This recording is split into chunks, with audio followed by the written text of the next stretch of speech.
Good morning, everyone. A warm welcome to all of you attending the webinar today on Steady Parents, Safe Kids. My name is Kritzas, and I'm a counseling psychologist from Lighthouse Arabia.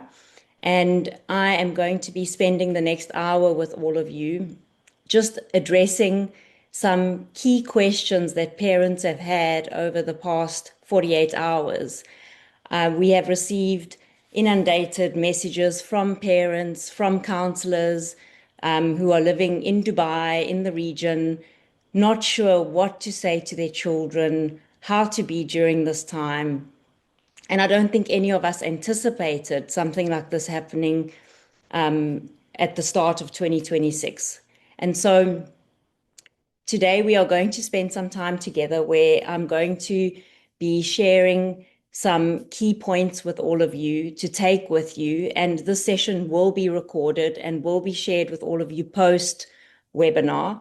And as I mentioned earlier to the parents who logged in, that we are with you here and we will be answering questions, whether it is on this call or after this call. If something that you thought about later during the day that you want to address with us, you can always circle back with us.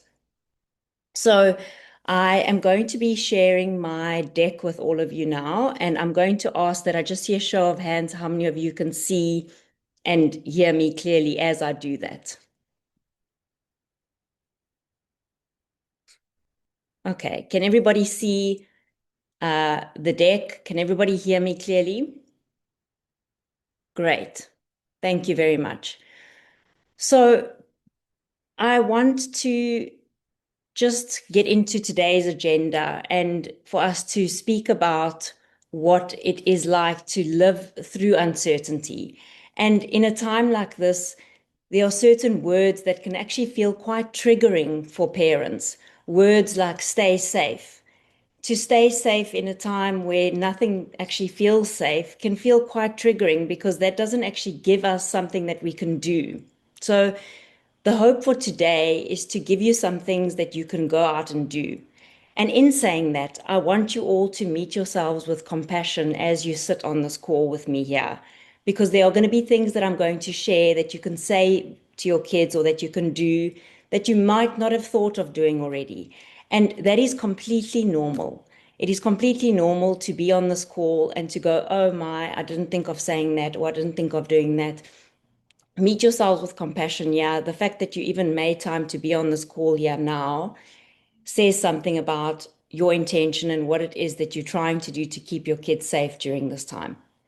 So we're going to look at also understanding emotional contagion, recognizing some signs that your child may be struggling during this time, and then something that we have been asked quite a few times over the past 48 hours is, what can I say to my child at this age, at this stage of their development that's okay? How can I make them feel safe? How do I co-regulate my child? So let's just get into the first point here around living through uncertainty. And this is something that we are all living with at the moment. And I want to normalize something. I want to normalize that it is absolutely okay that you sit on this call and that your nervous system feels dysregulated right now, because it just shows that you are human and you are having a normal response given the stresses at hand. I also want to normalize the difficult feelings that may be coming up for you as parents, because this did not come with a manual. We don't know what it is that we are meant to do during this time. We are just trying to show up for our kids in the ways that feel right for us. So difficult feelings may be coming up. Disrupted routines for sure are coming up. We did not anticipate having to go back online, having to go back to homeschooling. It can also bring up past difficult feelings, because many of us have gone through COVID together, have been in the region together during COVID and having to take our kids online. And so this can bring up a lot of past difficult feelings as well. And then demanding behaviors on the part of our kids. We know that our children, when they are faced with a situation like this, they may even become more clingy. They may even request more things from you. demand more of your attention. And then also some kids may have a delayed response to what is happening at the moment. And you as adults may also have a delayed response and may go into action mode and just go, go, go. And you might not be processing everything that's happening right now. And to this point, I just want to say that it is okay. It is okay to not be engaging in deep processing during this time. It is okay to be just focusing on the here and now and doing what it is that you need to do right here, right now. So, something that I just want to mention for parents to be aware of is emotional contagion. And emotional contagion is a psychological phenomenon whereby human beings can transfer emotion onto one another non-verbally. Our nervous systems are communicating with one another all the time. So, what we need to remember here is that your children are catching how you are feeling. They are catching it through your facial expressions. They are catching it through your posture, how you're showing up during the day. And so, what we need to remember here is that our kids can't separate their own anxiety from a parent's anxiety. And I just want to take a moment to share something about what's happening in your child's brain when they are in a state like this, where they are catching on to your nervous system. So, Dan Siegel, who's a clinical professor from UCLA, came up with a hand model of the brain. And can I see a show of hands? How many of you already know about the hand model of the brain? Because I think this is something we're going to use during this week a lot. Okay, so great. So we've got the brain stem over here. We've got this part of the brain that is responsible for emotional regulation, planning, organizing. And this part of the brain is fully lit up right now as you guys are on this call with me. But this part of the brain is only fully developed in our children around the age of 23, 24 years old. So they are looking for an adult in their environment who they can attune to. They are looking for a regulated adult right now because they may be dysregulated. And then the thumb over here is the amygdala, which is the tiny almond-like structure in the brain, which is the center of our intense emotions. Now, when a child is feeling stressed, when they're throwing a temper tantrum, when they are very anxious or angry, they will flip their lids. So their higher order thinking goes offline. And then they're already looking for that surrogate frontal lobe in their environment to calm them down. Now, what I want to say over here is that they need a calm, regulated adult in their environment because two flipped lids are not a good thing. Okay, so we're going to speak about how we can calm our child's system down. But first, we're going to speak about how we can calm your system down. Right. So I'm going to come back to this in a moment, but just some signs that your child may be emotionally dysregulated. They may be presenting with extreme feelings during a time like this that don't seem to merit the situation at hand. They may become quite aggressive with their siblings, with you, with the pet. They may be quite impulsive. And what we may see is that they're moving from one side of the spectrum to the other side of the spectrum in terms of their emotional range. And what we may also see during this time is that children may become avoidant, they may become distracted, they may suppress their feelings. So we want to be on the lookout for all types of responses over here. And then we've also had a lot of parents asking us, how do I know if my child is struggling during this time because my child isn't speaking much about what's happening? And a rule of thumb over here, guys, is any changes in your child's behavior should indicate something to you over here. If your child is displaying behaviors that are uncharacteristic of that specific child, then I'm going to say be on the lookout for that child. And if the symptoms that they're presenting with are causing impairment in their day-to-day functioning, I'm also going to say let's watch this kid, right? And so the child may be showing up with excessive fear and worry about the situation at the moment that are interfering with their daily routines. Oftentimes, kids can experience anxiety in the body, and so they will present with headaches, stomach aches. They may be quite sleepy during the day. They may have gastrointestinal issues. And then it may also be that they have an irritable mood that they present with or temper tantrums. So their lid can be flipped a lot of the time, right? And what we may also come across is that there are some behavioral difficulties. Now, with school refusal, it's not that the child is refusing to go to school because the child is now at home with you, but the child may be refusing to separate from you to go and sit in front of the computer and actually attend a lesson online. They may also be restless. They may be experiencing meltdowns. And what we may also come across is that they find it difficult to focus on their schoolwork at the moment. And some of these are normal responses given the stresses at hand. But what we want to look out for here is that if there is a frequency of these symptoms and the duration of these symptoms, and if these symptoms are causing clinically significant impairment in this child's day-to-day functioning. So at the moment, what I want to say to you is, if your child is presenting with these symptoms right now, I want to say that this is a normal response given the stressor at hand. However, if these symptoms persist over a period of time, I want you to also just closely monitor that and get professional support. Okay. Also, they may be withdrawing from their friends. They may be withdrawing from you during this time. And I'm going to share with you how we can check in on these kids. Now, what I want to say is that we are not trying to avoid anything over here. We are not trying to avoid what is happening at the moment, but we are trying to buffer what is happening at the moment. So your words create your world.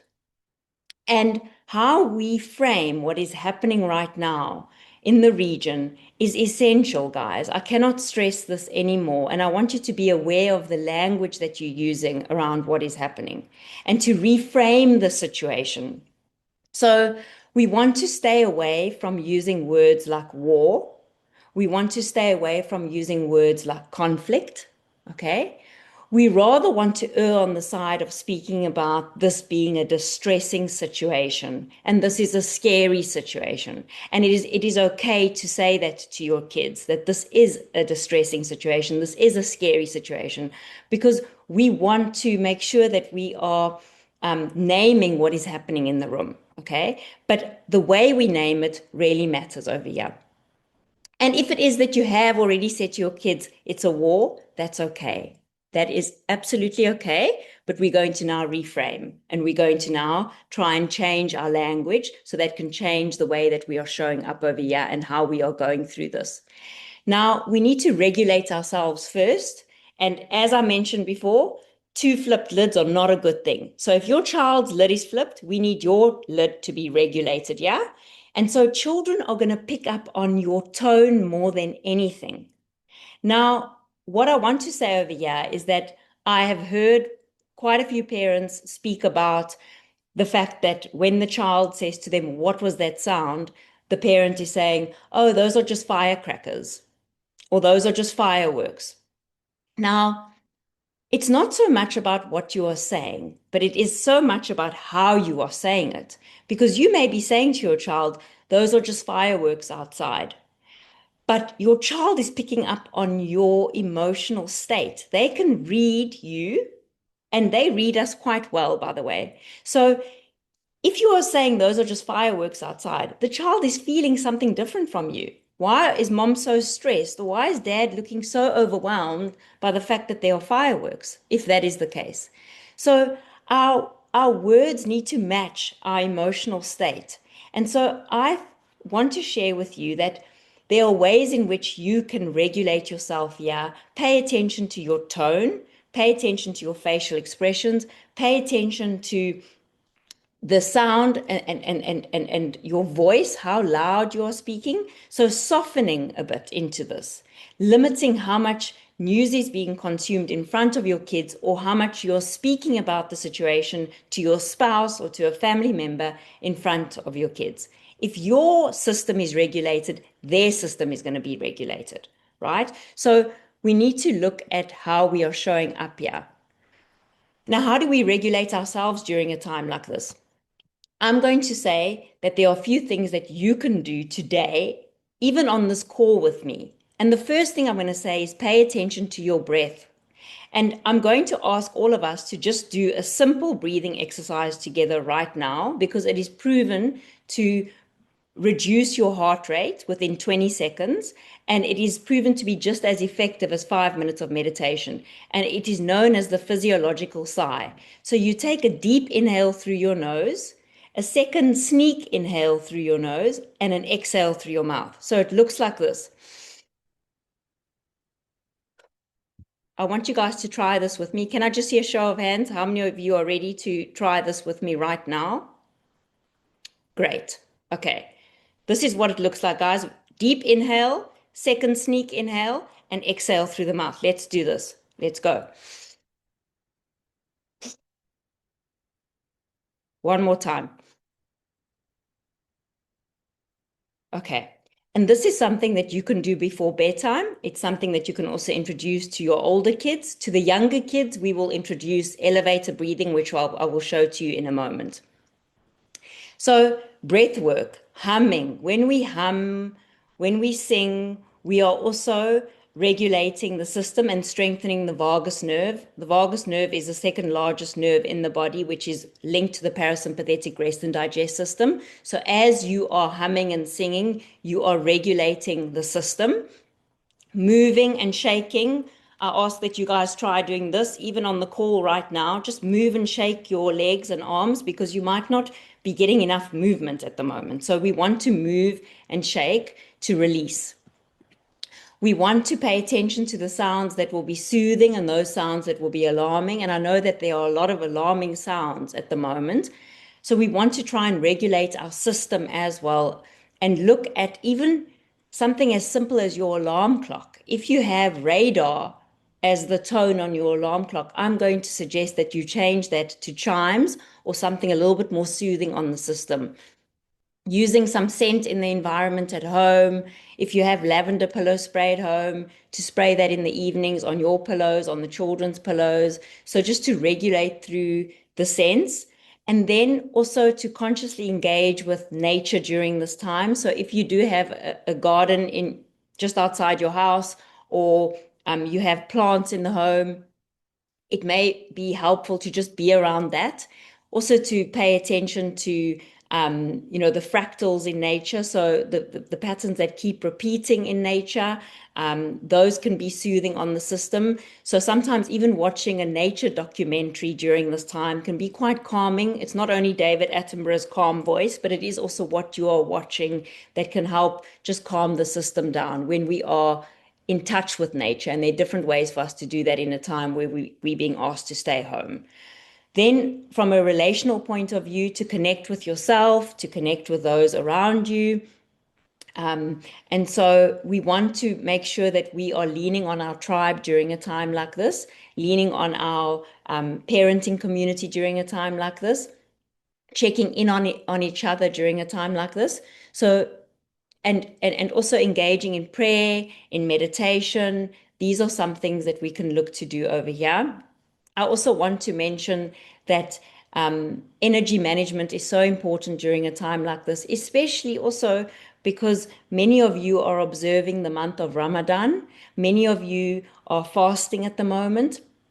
And so if it is that, your child wants to have a difficult conversation with you and it is during the day and you are finding your energy levels to be very low, it is also okay to defer to later in the day, to say to your child that let's have a conversation about this after iftar, and then I can give you my full attention. But you don't have to speak. You can always just give your child a hug and just let them know that you are here with them and you will have a conversation with them later, and just reassuring them about what is true right now. So to be able to say to them right now, in this present moment, we are safe. Okay.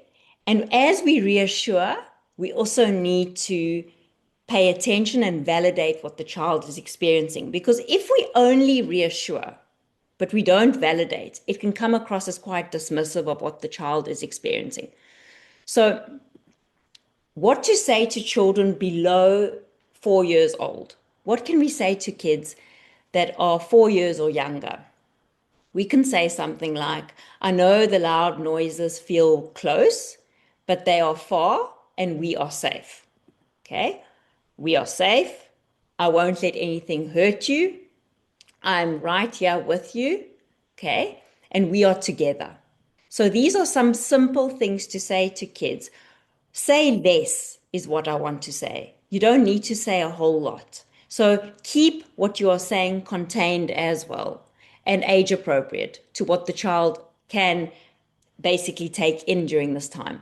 For kids that are 5 to 9 years old, we want to validate what they have just heard. So if they hear a loud sound, you can say, that was a scary sound. Even if it is the alerts that are coming through on your phone, those can also be alarming for kids. And there are trained people taking care of everything right now. The leaders of our country are protecting us right now. So whichever way you want to say this, for them to know that there are people around us who have got things sorted here. There are people around us, and then in our home, we've got things sorted here. We are looking after you here. And if we are asked to evacuate the building, we have our backpacks ready with all our essentials in them. And yes, we heard the loud sound, and the people in charge are handling this. And if we needed to move somewhere safer, I would know what to do. So you want to show your child that if something were to happen, you've got this. But again, it's not what you are saying to your child. It's how you are saying it to your child. If you are feeling anxious and you are up talking and not speaking in exclamation marks or full stops, the child is going to pick up that you are feeling nervous. Now, what do I mean by up talking? I want to share with you what this looks like. So I'm going to repeat the sentence, but I'm going to up talk. Okay? If we ever needed to move somewhere safer, I would know what to do. It sounds like I'm asking a question. Okay? So we don't want to up talk. We rather want to talk in full stops. Those are planes flying high in the sky. They can be loud. I'm right here. You're safe. Okay, so that is talking in full stops. So our tone, what do we say to kids that are 10 to 13 years old? Well, the first thing I'm going to say is you can open the floor to them as well. And you can also open the floor to younger children as well to say what questions are coming up for you right now. And sometimes countries don't agree, and that can create tension. And there are strong systems and people whose job it is to keep everyone safe. We just need to follow instructions and we will be okay. Let's talk about what you have heard, because the child may have a smartphone. And if your child has a smartphone, we need to up over here in terms of how we're connecting with our kid, because our child is getting information from other sources as well. So you want to correct any misinformation that your child has. The people responsible for safety know what to do. If we ever need to do anything, I'll guide us. And here is our plan if we ever need one, right? So you are going to share the emergency plan with your children. I might not call it an emergency plan. I might reframe that and just say that this is the plan, okay? Because even saying the words emergency can create more stress about the situation. So this will be our plan. This is our family plan. What to say to kids that are 14 years older? A lot of what you're seeing online is amplified. Let me share some facts with you. If you want, we can look at a reliable source together. I know you want to stay updated, but TikTok isn't reliable for news. Seeing everything there can make anxiety worse. Let's stick to sources we can trust so you don't get overwhelmed. Let's focus on what's in our control here. Let's try keep our routines going. Okay, so focusing on the here and now. What matters most right now is keeping ourselves safe and knowing what's true. Okay?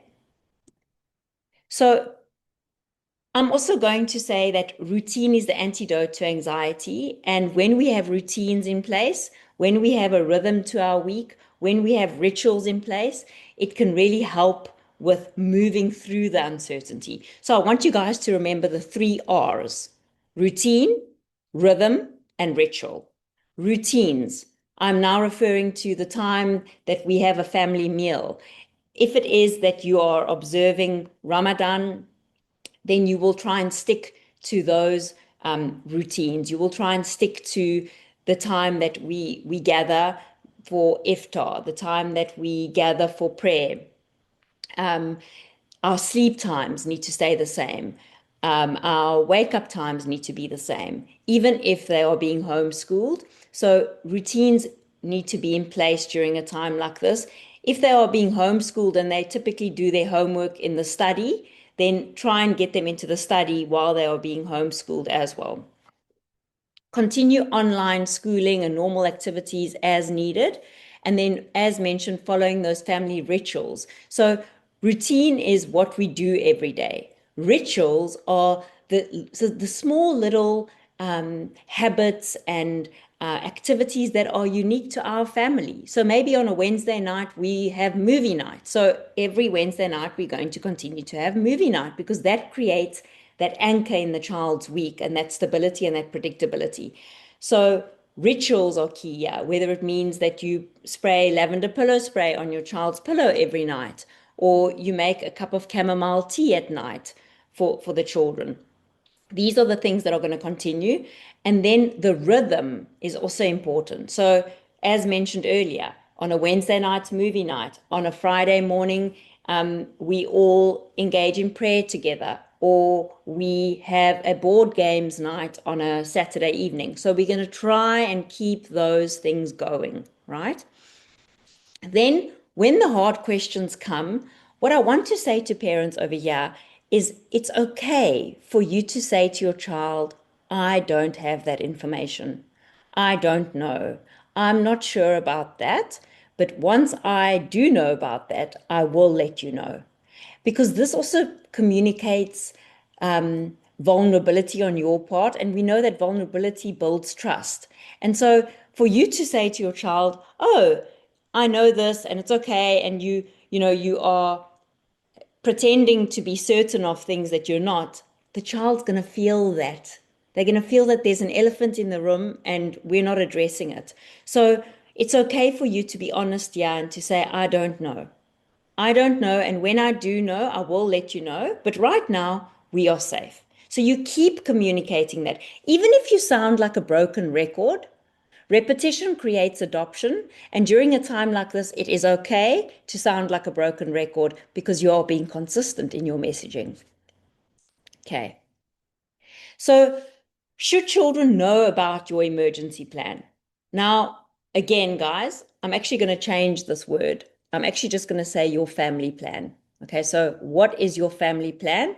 And my answer to this question is absolutely yes. Absolutely yes. Your child should know about the plan if there is a plan, because it actually reduces fear. And what we know is that when children don't know of a plan, they'll start imagining things and they'll start filling in the gaps, and that's dangerous. So we want to rather have the kids have some sort of age appropriate plan in place where you can say to them that we do have a family plan. If we hear an alert, or if we get a notification, or if something happens, we are going to do this. So if it is that you are staying in a high-rise building, it may be that when we hear a loud sound or we hear an alert that we need to evacuate, we will go straight down into the basement and we will take the stairs down to the basement. We all have our flashlights, we all have our torches. We know what we're going to do if that happens. If A happens, we will do B. If C happens, we will do D, right? So letting them know who is in charge, right? You're in charge, what we're going to do, and where we would go. And guys, to remember that preparation is not the same thing as panic. When you are well prepared for anything in life, you are able to show up to that moment with more ease. And so we are just saying, be prepared, and nothing may happen, but at least you are feeling inside of yourself, I've got a plan, I know what I'm doing, and this is what we're going to do as a family. The next 24 hours, what I'm going to say is prepare a backpack with all of your essentials, your passports, your IDs, any essential medication that you or your children are taking, water, child supplies if relevant, and then also charging your devices, charging. We want to make sure you have your flashlight with you. Keep close shoes nearby as well in case of glass. And then, of course, we ask that you follow updates from the UAE Ministry of Interior, right? Because we know that they are sharing factual points with us here. Safety measures for parents as well. If immediate actions need to be taken during a time where there are missiles or blasts or alerts, I'm going to say, again, as advised by the UAE ministry, get inside immediately. We want to move away from windows. We want to move to more solid structures. Choose bathrooms that don't have windows, or the corridor, or a closet. Getting low, protecting your head during these times, whether it be with a pillow or a blanket. And then also please to avoid filming on balconies or rooftops. So these are some things that we need to know as well. If you are staying in a high-rise building, avoiding the elevators, moving to central hallways, and also closing the blinds and curtains just to reduce any glass scatter. Okay, so these are some precautionary measures. And remember, this is part of the plan. And this preparation is what helps calm our systems down. Not that anything is going to happen, but we want to be prepared. And then if we are outside or driving during this time, you want to enter the nearest solid building. If there are no buildings in sight, you want to lie flat on your face and cover your head and arms and keep your mouth open slightly to protect against the injury from a blast. Okay, right? And also to avoid open spaces like promenades, and to, if you are driving, to pull over safely, seek a shelter. If you're unable to seek a shelter, stay in the car, but lower down below the window line. Okay, so these are some things that we want to make sure we are doing. How to co-regulate your child. Okay, guys, so I'm going to go back to name it to tame it and flip your lid. Right. So Dan Siegel, the clinical professor who spoke about flipping your lid, also spoke about name it to tame it. Okay. And what is name it to tame it? Name it to tame it is this technique where if you name the emotion that your child is experiencing during this time, right? Let's say your child's flipped their lid. You are the parent who is calm and contained. You are going to name it to tame it. So your child is feeling anxious. You can look at your child and say, I can see you feeling anxious right now. I can see you feeling overwhelmed right now. I can see that you're feeling quite scared. When you name the emotion that a child is experiencing, the brain sends soothing neurotransmitters from the higher region of the brain into the limbic system, and it actually calms their system down. So, not only naming it to tame it, but it is your presence. Research shows that it takes a leader 7 minutes to change the mood of a room that they're in, and you are the leader here. And so the way you step into those spaces with your child, the way you speak to them, the way you are calm and contained, the way you speak in full stops and not in question marks is going to make them feel safe, right? So we name it to tame it. That's the first thing I'm going to say. The second thing I'm going to say is you want to focus on their breathing. For older children, you may want to do physiological sigh with them, and you can even try it with younger children. And physiological sigh works well before bedtime. It actually helps calm their system down so that they can get into a deeper sleep. But for the younger children, elevator breathing helps a lot as well. And we are going to do this again together. So can I see a show of hands? How many of you are with me? How many of you are going to try elevator breath with me? Great. Okay. So I want you to imagine, and you're going to say this to your kids. Imagine that your body is a tall building. Okay. And in your body is this elevator in your chest. And as you inhale through your nose, the elevator goes all the way to the top of your throat. As you exhale through your mouth, the elevator goes all the way to the bottom of your stomach. Now, I want us to try this again. Let's imagine that the elevator is going all the way up, right, and all the way down.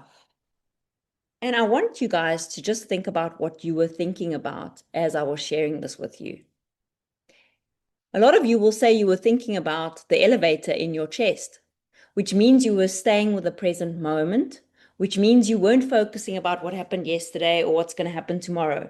So These exercises bring the child back to the present moment. It helps settle the child, right? And if the child is a lot younger, you may want to do starfish breathing, which is you make your hand into a starfish, spread your fingers wide, wide, wide, and you inhale and you exhale, and you inhale and you exhale, and you inhale and you exhale. So creating these pockets of time with the child to be able to do things like this, where they're just noticing their breath. And then something that I think is also helpful during this time is doing a family camp in. Now, with a family camp in, it is going to be that we are encouraging co-sleeping during this time. It is absolutely okay that your children want to sleep with you in the bed during this week, because they are in a situation right now that where they are wanting to be close to a parent, where they're wanting to be held by a parent. So something that you can also do is you can create a campsite in your main bedroom, okay, where you allow for the children to come in and you create this cozy camp on the floor with pillows, with soft lighting. You let the kids bring their sleeping bags into the room, their favorite blanket into the room, their favorite teddy bear into the room. Everyone is going to sleep in the room together. So this can also create that safety for them. You may want to also bring light music into the space, or even white noise, because that can often cancel out the other sounds that are coming through. So these are some things we can look at doing. You can listen to music together, you can watch a film together, you can read them a story together. You can hold their hand, you can tickle their back, depending on what it is that that child needs, because each child is different. So we want to cater different things to our different kids. One child may need to be held, the other child may just need to be read a story. So each child needs something different based on their love language. Now, some activities that you can also do at home today after they finished with their homeschooling, it can be that they create a shield. And in the shield, they can write down things that they can do to calm their own systems down. So it might be that they put elevator breathing down, or they put drawing down, or talking to my friends, or coloring in with mom, or building Lego with dad. So these are the things that they can do to calm their own systems down. And you can create an emergency coping card. Again, we're not going to call it an emergency coping card. We're going to call it a coping card. And I will be changing that word in the deck after this session. So this is something that we can do together. We can also externalize the child's anxiety that they may be experiencing. If the child is feeling worried all the time, you may ask them to draw the worry on a piece of paper, and they can even name the worry. Let's say the worry's name is Mr. Worry, okay, or Mr. Monster. Okay, when does Mr. Worry come and visit you? What are the times of day that Mr. Worry comes? What can we do to take the worry away? We can focus on what we are feeling. When we name the feeling seems to settle. When we do our breathing exercises, Mr. Worry goes away. So let's do more breathing exercises together. When we do mini yoga in the home and we do some stretches together, Mr. Worry goes away. So these are some things that we can do together. So you want to try and meet the child where they're at. They might not know the word anxiety, but they may know Mr. Worry. And so they may want to relate at it from that place. So you can also help them visualize a safe space. They can close their eyes and they may say to you that their safe space is the family camp in that they do with you in the evenings when all the family are together in the parents' room. That's their safe space. And so they can go to that safe space during the day when they're feeling anxious. And so this is something that they can continue to use as a safe space, even when everything subsides and they go back to their normal routines and back to normal schooling. That safe space may be the family camp in that they did, and that made them feel safe. So you may want to use that in a way going forward. Now, I am going to stop sharing my screen with all of you. But I do want to share some helpful resources for all of you as we are in this time together. We have our Lighthouse Arabia main page where we are sharing at the minute. Throughout the day, we are sharing resources with parents about what to do, what to say. We will be sharing some more pointers from this deck on our social media platforms as well as reminders for parents. So you can check that out on Instagram. Um, our founder at Lighthouse, Dr. Salia Afridi, has her own account, which also shares with parents how to regulate themselves during this time. And we also have parenting accounts at Lighthearted Parenting that you can follow, at Smart Heart Board Game, where we're also sharing resources with parents. If you have any questions after the session, you're welcome to DM me on my professional Instagram account at Christine Kritzas. I'll be happy to take your questions there.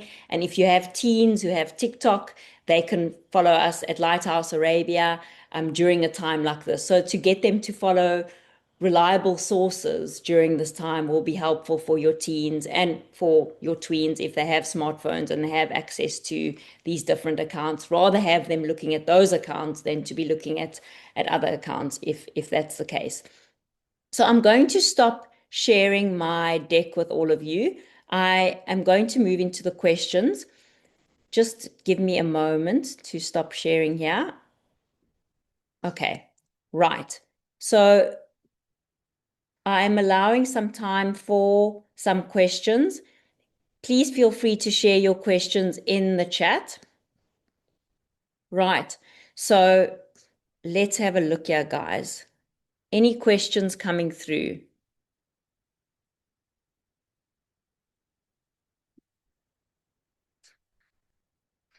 Okay. Right. I don't see any questions at the moment. If you do have questions, please, I ask that you pop them into the Q&A section or into the chat section. I'm looking at both.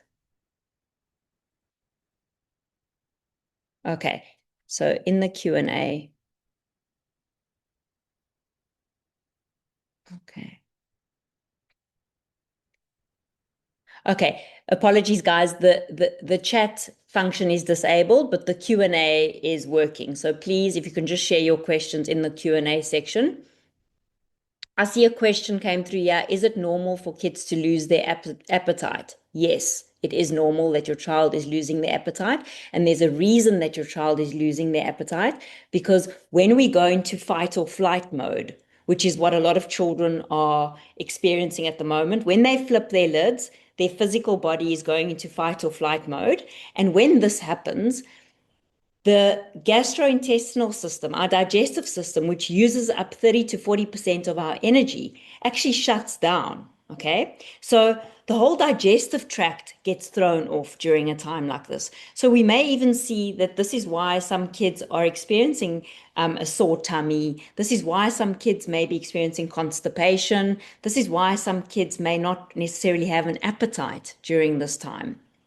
Okay, because they are in fight or flight mode. And when we are in fight or flight mode, we are not concerned about eating food, right?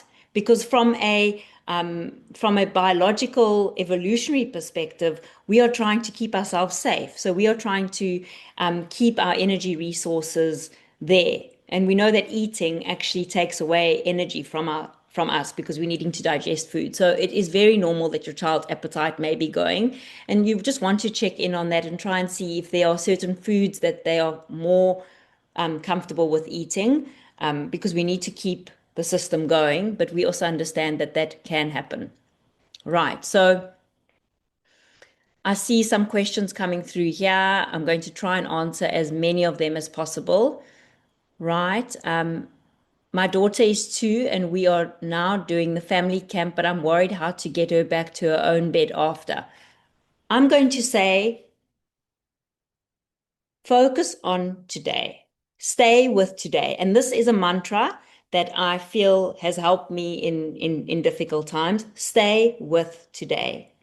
And when the situation is over and your child still wants to stay in the bed with you, I will be more than happy to help you with how to get them back into their own bed. So you can even communicate this to your child. You can say, because of what is happening at the moment, this is what our family is choosing to do. And when things subside and when you guys go back to school again, and when we go back to driving again, that's when you will go back to your room. So because a child doesn't know the difference between, you will go back to your room in a week. They might not be able to know that timeline. What does it mean to go back to my room in a week? How long is a week?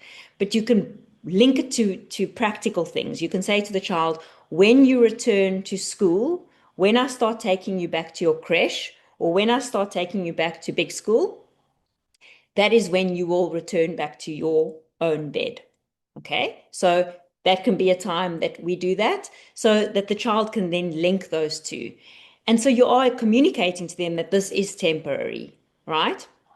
And that's what's important. And then when they do go back to their room, it's going to be important that they fall asleep in their room, and it's going to be important that you are going into their space and putting them to bed, and you can then communicate to them that I'm going to be here with you until you fall asleep. And if the child is taking a long time to fall asleep, you can say, I'm just going to go get myself some water and I'm going to come back. So you keep leaving the room and coming back. You keep leaving the room and coming back until the child falls asleep. That's one way of doing it. But it's better to have the child back in their bed when this time is over. Okay? My child is showing a lack of appetite and also complaining of butterflies in their stomach. Again, I'm going to say that that is very normal.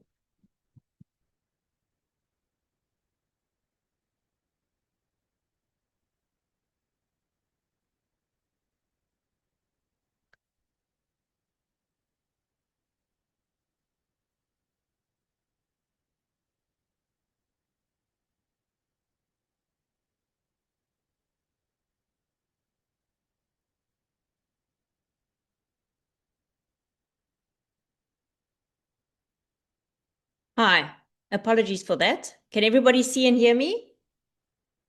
Can I just see a show of hands? Everyone's back. Okay, apologies for that. Right, so my 4-year-old daughter was referring to the sounds as thunder. Should I leave it at that or explain? My son is 7 and he speaks of the actual happenings. If it is that your 4-year-old is saying it's thunder, then it's thunder. Let's just stay with that.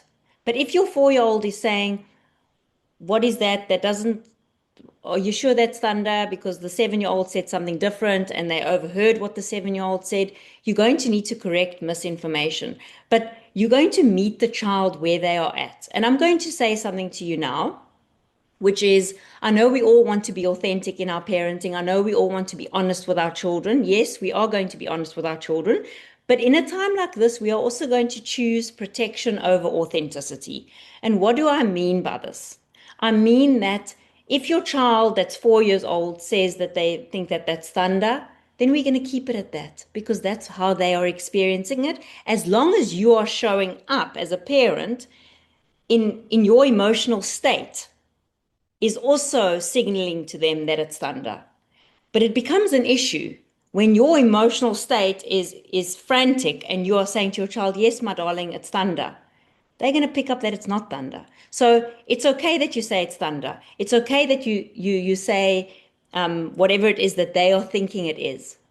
But if it is that they are asking a question and you are showing up in your emotional state as like something else, they are not going to trust that. And that's the issue that I have over here is how is your emotional state showing up when you're communicating what you're communicating? That's far more important than what you are saying. Again, I go back to it's not what you're saying, it's how you're saying it.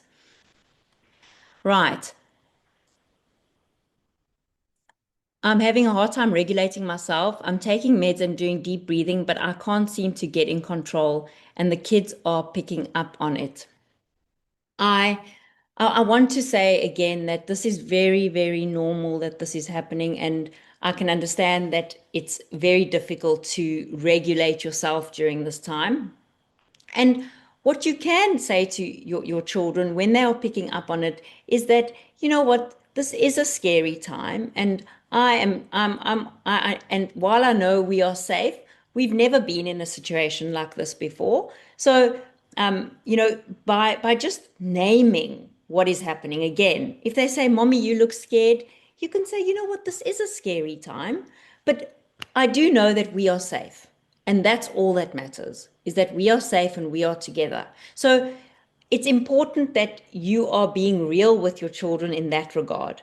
If they're picking up on something, because kids are very intuitive, right? And I'm going to say to you that, even doing the deep breathing and taking the meds, that can be really difficult in a time like this. And what you want to do is stabilize instead of process. So you want to focus on your routine. You want to focus on the practical things that you need to do right now and having light touch awareness around what is happening right now. You don't need to go into deep processing right now. Okay. So light touch awareness would be as follows: to say to yourself, what am I feeling right now? If I were to put it in one word, what's one word that can describe my feeling right now? And that word may be I feel overwhelmed, or I feel scared, or I feel like I'm having an out of body experience, like this doesn't feel real. Even just saying it to yourself, you must remember to name it to tame it can be done on you as well. You can name it to tame your own feelings. So you can say to yourself, I'm feeling overwhelmed right now. I'm feeling scared right now. I'm feeling triggered right now. So you want to be able to just say to yourself, where in my body am I feeling tension right now? Just to acknowledge what you're experiencing. When you acknowledge what is happening in your body, it helps process things.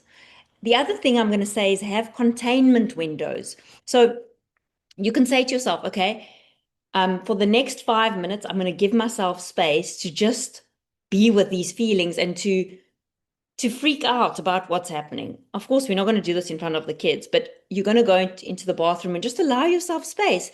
Or if it is that you go take a shower and you want to cry in the shower, allow yourself that space to give yourself that opportunity to be with what it is that you're feeling right now. So those small containment windows can really help over here. And once you've given yourself that time, you can even put a timer on your phone, 5 minutes that I'm going to be in the space. Then I'm going to return back to my routine. Then I'm going to return back to the practical things. And also giving yourself permission to defer. Okay. Defer is like now is not the time. Now I don't have energy or space to be with this right now. So I'm just going to put this on hold, right? It's not that you're avoiding, it's that you are deferring. There's a difference, guys, right? You are aware that these feelings are yeah, but you're also needing to get on with your day. So you're going to defer until the evening when you've put the kids to bed. You can have some time to then go reflect and write and process more of what it is that's coming up for you. Okay. My daughter is 16 and has anxiety issues generally. She has been quiet for the past 2 days. Do I talk with her or let her come to me? Okay, so if it is that the child already has a history of anxiety and you know that when she gets quiet, you know that she's probably internalizing a lot of things or overthinking certain things, and I'm going to say you can do both, okay? Because you know your child best and you know what works well with this specific child. But I would say there's nothing wrong with checking in and going and sitting on her bed with her while she's doing homework, maybe going and sitting on the edge of the bath while she's taking a bath. Maybe it is that you invite her to come and sit with you downstairs while you're making some tea. So to find something that you can connect with, if it is that she's sitting down and she's doodling, you can go and sit down and doodle with her. So mirroring what the child is doing can make that connection feel a lot safer. And then you can say to the child, I've noticed that you've been a bit quiet today. And I'm here if you want to speak about what's going on. And I'm here if you want to chat about anything that's coming up for you during this time. Like how is this for you? So I want you to stand in a position of curiosity versus standing in a position of judgment and knowing. Okay. So when we are curious with our children, we come from a place of not knowing. Don't assume that you know exactly how your child feels about what's going on right now. Rather check in and say to the child, I've noticed that, you haven't been coming down in the evenings, or I've noticed that you've just seemed a lot quieter. You've been in your room. How are you doing? How are you feeling about what's happening? And the child may say, I feel weird, and then use your child's language, because research shows that when we use the language that the child is bringing up, that the child feels heard. They feel like you are with them. They feel that you're in the moment with them as well. So use their language. Oh, okay. So you're feeling a bit weird. What does that look like? What thoughts are coming up for you as you're feeling weird? Okay, so that's a way of connecting with your 16-year-old. Right. As I'm in another country and I can only reach my 13-year-old by phone, any advice on how to hold a conversation? Okay, so now we're going to need to get creative, right? And what I would suggest is that because you can reach the child by phone, I would suggest that you have a video call with your child, because it always helps for the child to not only hear your voice, which is going to be calm and contained, but also to see your face. So when you are on a call with a child, you want to make sure that you've put everything away. You want to make sure that your face is taking up 70% of the screen. You want to make sure that they're seeing your hands, because from an evolutionary perspective, we trust people more when we see their hands. You want to lean in, okay? Toes and nose to the child, even when you are on a call with a person. Because if I'm sitting like this and I'm chatting to you, I don't seem very much in this conversation. So you want to make sure that you're facing your kid. Okay, toes and nose to the child. This goes for parents who are with their kids in person as well. It just makes them feel like you're in this moment with them. I'm putting my phone away. I'm with you. And so you may want to do regular check-ins with the child. You may want to schedule calls at a certain time to say to them, I'm going to call you at 8 p.m. this afternoon, after this evening, after iftar. I'm going to call you at 3:30 p.m. after school. I'm going to check in with you at these times, and then you stick to those times. So you make sure that you are checking in consistently. And even if the child says, no, I'm okay, I don't feel like chatting, you still say, you know what, I'm just going to pop you a message at that time, and we can have a 1 minute call. I just want to see your face. So you are showing the child that you are available. Even if they say no, they don't want to talk. Say, you know what, let's hop on for a 1 minute call. I just want to see your face. I just want to tell you I love you. That's how you stay connected. So your consistency matters in this regard when you are away from your kids. Okay. Would it be completely okay to meet children where they are at and start from there? If they don't seem affected, do we continue to just take a pause and not bring out anything? I'm going to say it is okay to meet the child where they're at. So, for example, earlier a parent asked if my 4-year-old thinks that that's thunder outside or lightning outside, do I just continue with that story? Yes, that's fine. However, for older kids, it would it would seem strange that they are not thinking anything, because they've been told to stay home. They've been told they can't go to school. They may have heard certain noises, certain alerts. So for them, it may be hard to just say, okay, there's nothing happening. I'm not going to say anything. Children are far more intuitive than we give them credit for. Children can pick up on things that are happening around them. They've got these high antenna alert systems, and especially your eldest child. Your eldest child is very connected to the parent. And I'm going to say even the younger kids as well, they're going to pick up on what's going on. So I would rather name the elephant in the room, age appropriately. Depending on the age of your child, you are going to name it differently. If your child is 14 years and older, you may say to them, do you have any questions about what's going on? Do you want to speak about what's happening at the moment? I'm here if you want to talk. This is a distressing time. And I know that we are all out of our routines at the moment. So just name what is actually happening. Name the changes that are happening. Like, how are you feeling about homeschooling? How are you feeling about not seeing your friends today? I know it was so and so's birthday and you were supposed to go to their birthday party on Wednesday afternoon. How are you feeling about not going? Okay, because there were certain plans in the schedule and now those plans are not anymore there. So we want to name what is happening. Err on the side of naming is what I'm going to say to you. That builds trust. Guys, I am aware that I'm going overtime, yeah, and I am going to stay on. So I'm going to answer these questions. And so if any of you do need to go, please feel free to go. You can always connect with me, DM me on my Instagram account, or you can reach me via email. So I will be available afterwards. But I do want to respect everybody's time. Yeah, if you need to go, please feel free to drop off now. Okay, let's go to the next question. How do we deal with their questions relating to the future? Like, how long do we do online learning? When will this end? When can I have my play date with my friend? Very important questions, yeah. How do we speak about the future? The first thing I'm going to say to you is, do you know what is happening next week? And I'm sure your answer is going to be no, I don't know, because you don't know. And so, what I'm going to say is, you're going to be honest with your kids. You're going to say, I don't know when you will be returning to school. For now, the school has confirmed that for the next few days, you will be doing online learning. That is all we know right now. And when I know something more, you will be the first person that I come and tell. But right now, mommy or daddy doesn't know.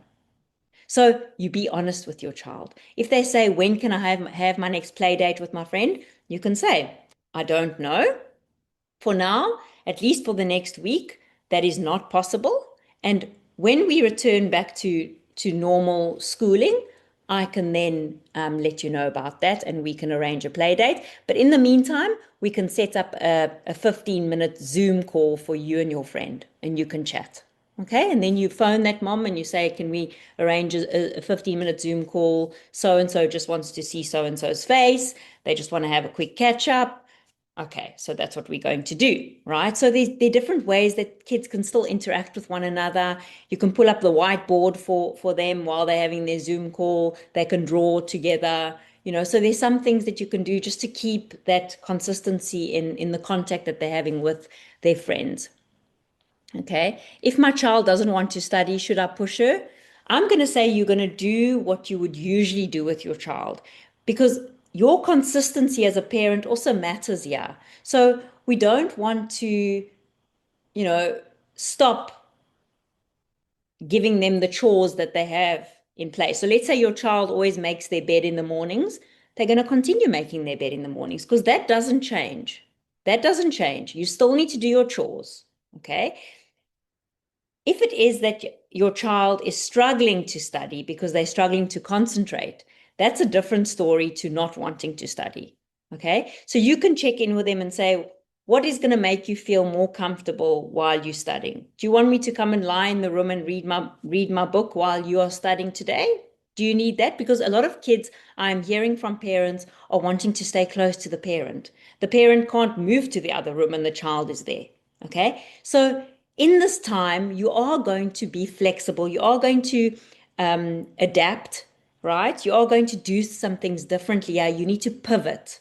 So it's not that your child is not going to study, because that's also strange. Like, why is mom now saying I don't need to study? Usually I need to study. No, that's the predictability. That's the consistency. You are going to study, but I'm going to come and lie in your room with you while you study. You are going to study, but you can do it in another space. You can do it. I can bring your pet into your room, and the cat can lie on your lap while you're studying today. You know, these are just examples, but you want to try and stay consistent in what it is that they need to do. Try and keep the routines as normal as possible, yeah, for the child. Okay, right. Is it normal for parents as well to feel uncomfortable in eating or feeling nausea? What should I do? Yes, it is very normal that your system is thrown off here. You need to remember that your digestive system is shut down, and your digestive system is not working the way it usually does. And so you can feel a bit nauseous. You can feel like eating food right now doesn't feel comfortable. But I'm going to say to you, try and eat small meals. Try and eat meals that maybe have a harder texture.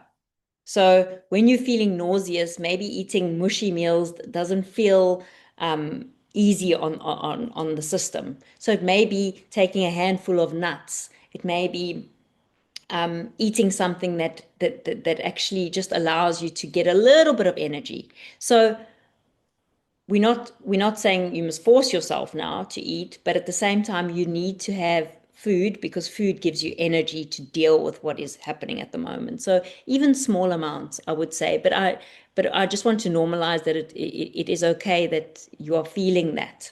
That is also normal. Okay.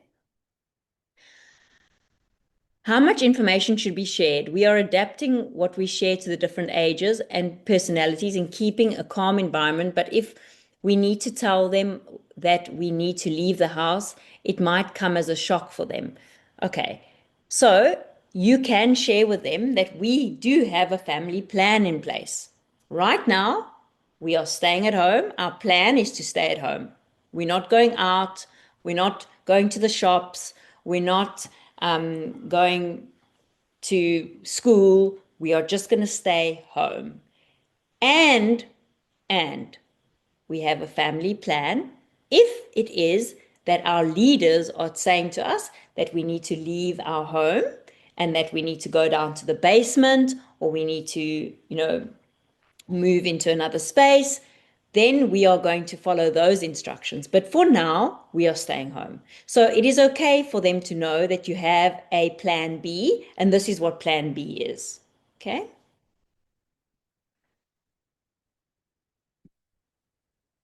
Playing games together and watching movies has helped, especially when there are other noises outside. To which deck were you referring earlier? We have the Smart Heart board game. Okay, so with the Smart Heart board game, I think that, if you do have the game at home, it is helpful to sit down and play together as a family. And not only the Smart Art board game, any board game.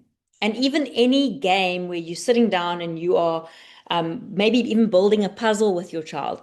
Doing anything in synchronicity helps to build connection. So if you're sitting opposite your child and they are drawing, you can also be drawing. So you mirror the child, that calms their system down. So if it's a board game, with the Smart Art board game,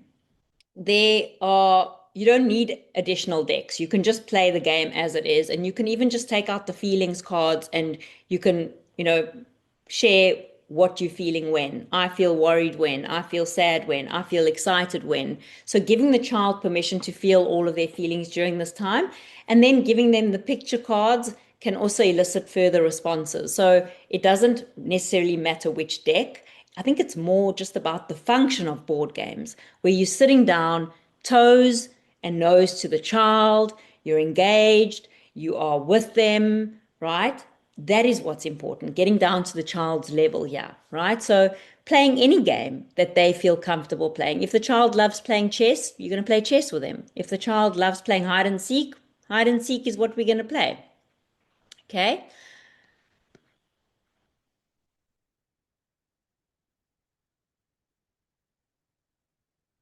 Okay, my teen children think this is an adventure, like Walking Dead TV series, and joke about it. Is that their way of coping and we go with that flow? So, a lot of children will use humor as a defense. And so, you want to stay with them. You want to stay with them as they are sitting with us. They can joke about it. That's okay. And we want to make space for any difficult feelings that may come up. So they may be joking about it, and you want to acknowledge that this is scary or this is a stressful situation. If you can see and you can sense, because you're a parent and you know your child best, the child may be joking about it, but you may be sensing something different at night because they're struggling to fall asleep. So then that would be the time to acknowledge what it is that's coming up for them, right? And guys, I'm sharing some tips and strategies here with all of you, and you're going to do what resonates with you. You're going to do what is aligned with your family values. You are not going to take everything that I say and go and do everything that I say, because at the end of the day, you're the parent and you know your child best. and you're going to do what feels right for you and your family. I'm just sharing some facts here with you. And if it is that your child has access to a smartphone, my suggestion is that you do supervise that and that you actually check what they are watching, because secondary trauma is rife amongst our youth. And when they are hearing and witnessing things from other accounts, that can up their own experience and that can traumatize a child. So we do want to have stricter measures in place during a time like this. We do want to limit their access to certain apps during this time. And again, this is a suggestion from my side. You're going to do what feels right for you and your kids. All right, I see another question coming through. Yeah. What is some advice to give teachers and grade 5 to 12 students? How can I encourage them? Okay, so as a teacher, you're also going to acknowledge what is happening. When you start a lesson online, you're not going to go straight into the work. You are going to give some time, even to do a 1 minute mindful meditation with your children. And this is also for the parents online listening to this right now. You can do a mindful minute with your kids at home where you just sit down and you focus on your breathing together. It can be the elevator breath that you do. As a teacher, you can say, before we start our session, if you guys can just share one word in the chat about how you're feeling today, one word to describe what's coming up for you today, just to acknowledge where the children are at. And then you can look at doing a mindfulness meditation with the children. If it is that they're going from lesson to lesson online, at the start of that next lesson, again, to stop, pause, breathe, bringing the children back to the moment, because a child is not going to learn anything if their system is dysregulated. When stress walks in the front door, attention walks out the back door. So we want to stay regulated during this time. And during a time like this, I'm going to say, manage your own expectations about how much work you want to get done. This week may be more about connection with your kids. This week may be more about just being there with your students. It's okay if we don't get round to doing module 6 today as was planned. It's really okay, because right now we're in a situation that we never thought we would be in. So even if this week is just about building connection with your students, and sometimes even adding space in the lesson to play a game together online, to get interactive with them, to bring out the whiteboard.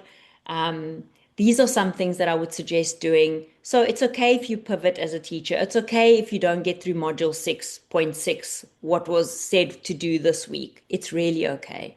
Don't be hard on yourselves as teachers either, and as parents as well. Like, just go with where you're at right now. Okay, guys, I have time for one more question, and I see one more question has come through. Yeah. I have a 3-year-old. He's not reacting to anything, including the sounds. He sees the interceptions as clouds. He calls it clouds when he sees it. What do you advise in terms of saying anything to him or going along with it? I'm going to say, you're going to go along with what is happening right now. That is what your 3-year-old is seeing. Your 3-year-old maybe doesn't have the ability to comprehend anything more than what he's seeing in the sky as clouds. And again, I'm going to say to you, what is your nervous system communicating to your child about the clouds? If you are saying things like, yes, those are clouds in the sky. No, no, because your 3-year-old is going to think, why are you speaking that way when they are just clouds in the sky?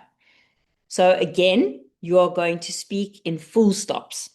You are going to speak in exclamation marks.